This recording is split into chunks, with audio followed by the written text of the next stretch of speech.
Hello बच्चों, कक्षा 8 विषय हिंदी फर्स्ट पाठ 3 भिखारिन दिनांक 3/7/2020। पाठ 3 भिखारिन का सारांश मैं आपको लिखवा रही हूँ। सारांश। अंधी बुढ़िया प्रतिदिन मंदिर के दरवाजे पर जाकर खड़ी होती। दर्शन करने वाले बाहर निकलते तो वह अपना हाथ फैला देती और नम्रता से कहती, बाबूजी, अंधी पर दया हो जाए। वह जानती थी कि मंदिर में आने वाले सहृदय और श्रद्धालु हुआ करते। आने जाने वाले 2-4 पैसे उसके हाथ पर रख ही देते। अंधी उनको दुआएं देती और उनकी सहृदयता को सराहती। प्रातः से संध्या तक वह इसी प्रकार खड़ी रहती। उसके बाद मन ही मन भगवान को प्रणाम करती और अपनी लाठी के सहारे झोपड़ी में चली जाती। उसकी झोपड़ी नगर से बाहर थी। जब वह अपनी झोपड़ी में जाती थी तो कुछ ऐसे निर्दयी लोग रास्ते में मिलते थे जो अंधी बुढ़िया को झड़कियां देते थे। झोपड़ी के निकट पहुंचते ही एक 10 वर्ष का लड़का उछलता कूदता आता और उससे चिपट जाता। अंधी बुढ़िया उसे टटोलकर उसके मस्तक को चूमती। बच्चा कौन है, किसका, कहाँ से आया, इस बात से कोई परिचय नहीं था। 5 वर्ष से पहले पड़ोसियों ने बुढ़िया को अकेला देखा था। फिर संध्या के समय पड़ोसियों ने उसकी गोद में एक बच्चा देखा। वह रो रहा था। अंधी उसे चूम चूम कर चुप करा रही थी। वह कोई साधारण घटना न थी। अंधी से किसी ने नहीं पूछा कि बच्चा किसका है। उसी दिन से वह उसका पालन पोषण करने लगी। अपने से अच्छा खिलाती और पहनाती थी।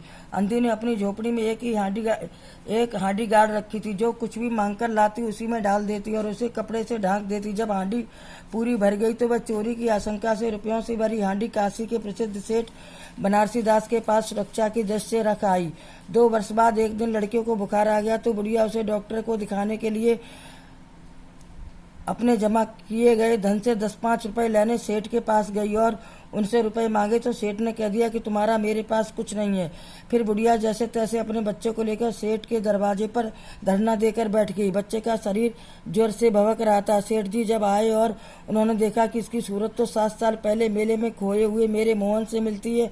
उसकी जांघ पर एक लाल रंग का चिन्ह था। यह सोचकर सेठ ने बुढ़िया के हाथ से बच्चा लेकर चिन्ह देखा तो वह चिन्ह वहीं पर था। सेठ जी को विश्वास हो गया कि ये मेरा मोहन ही है। तब सेठ ने नौकर को डॉक्टर लाने के लिए भेजा और स्वयं अंदर चले गए। बुढ़िया खड़ी हो गई और चिल्लाने लगी, मेरे बच्चे को न ले जाओ, मेरे रुपए तो हजम कर गए, अब क्या मेरे बच्चों को भी मुझसे छीनोगे। सेठ जी ने कहा कि बच्चा मेरा, अब मैं इसका अच्छा इलाज करवाऊंगा। बुढ़िया रोती बिलखती अपनी झोपड़ी में चली गई। दूसरे दिन मोहन का बुखार उतर गया। होश में आने पर उसने वहां बुढ़िया माँ को नहीं देखा तो दोबारा फिर बेहोश हो गया। तब सेठ जी बुढ़िया के पास गए और बच्चे को बचाने के लिए प्रार्थना करके बुढ़िया को घर ले आए। बुढ़िया ने जैसे ही मोहन के सिर पर हाथ फेरा, मोहन माँ का एहसास पाकर ठीक होने लगा और 10-15 दिनों में स्वस्थ हो गया। जब मोहन स्वस्थ हो गया तो बुढ़िया ने सेठ जी से विदा मांगी। सेठ ने बहुत कहा कि यहीं रहो, परंतु उसने मना कर दिया। सेठ जी ने रुपयों से भरी थैली बुढ़िया को दे दी। बुढ़िया ने जब यह जाना कि इसमें वही रुपए हैं तो उसने थैली वापस करते हुए कहा कि ये रुपए मैंने तुम्हारे मोहन के लिए इकट्ठे किए थे, उसी को दे देना। अंधी लाठी टेकती हुई चली गई। बच्चों, पाठ पूरा हुआ। कार्यकलाप। सेठ पारसनाथ का पालतू कुत्ता कहीं खो गया। उनकी ओर से अखबार में गुमशुदा की सूचना देने के लिए बच्चों एक प्रारूप तैयार कीजिए। पाठ पूरा हुआ, याद करें।